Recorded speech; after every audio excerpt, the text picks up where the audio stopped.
Hasil survei pasca pencoblosan atau exit poll pemilu 2024 oleh Litbang Kompas pada Rabu 14 Februari 2024 merekam suara generasi muda terkonsentrasi pada Capres-Cawapres nomor urut 2 Prabowo Subianto Gibran Rakabuming Raka. Dari 100% responden generasi muda, lebih dari separuhnya memilih pasangan Prabowo Gibran.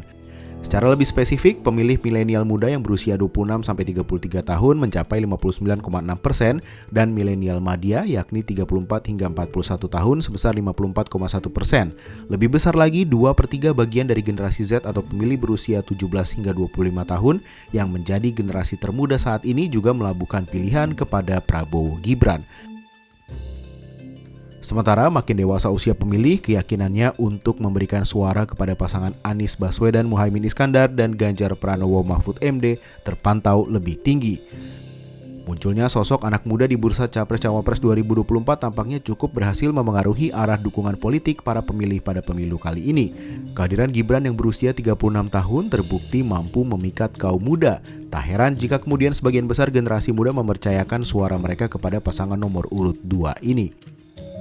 Ditambah lagi dengan strategi kampanye gemoy yang dilakukan Prabowo Gibran bersama seluruh tim pemenangannya. Bahasa-bahasa, foto, hingga gestur khusus yang bernuansa kekinian ditampilkan sebagai upaya pendekatan kepada pemilih muda yang memegang proporsi terbesar pada pemilu kali ini. Berbeda dengan generasi muda, generasi yang lebih senior tampaknya punya sudut pandang yang berbeda, khususnya dalam menyikapi kampanye gemoy. Bagi kaum yang lebih dewasa, kampanye yang dinarasikan dalam diksi dan gestur lucu justru dipandang sebagai bentuk peremehan terhadap kaum muda.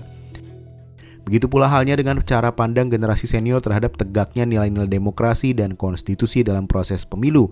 Generasi ini juga memiliki memori beratnya memperjuangkan reformasi demokrasi yang harus dibayar dengan harga yang mahal hingga pertaruhan nyawa. Generasi yang lebih matang ini tampaknya cukup mempertimbangkan kedua hal tersebut dan lebih banyak memberikan dukungan kepada Anies Muhaimin ataupun Ganjar Mahfud.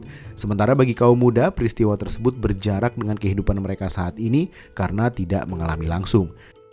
Ditambah, generasi muda saat ini juga memiliki beban real dan tidak kalah berat. Salah satunya fenomena generasi sandwich yang membuat mereka lebih fokus pada persoalan-persoalan masa kini yang mereka hadapi. Terlepas dari perbedaan selera yang ada, siapapun presiden dan wakil presiden yang terpilih nanti memiliki tugas utama yang sama, yakni melayani masyarakat. Bukan hanya muda ataupun tua, tetapi juga seluruh rakyat Indonesia yang harus terpenuhi seluruh hak dan kewajibannya sebagai warga negara. Segala program dan agenda yang dijanjikan harus diwujudkan demi keberlanjutan Indonesia.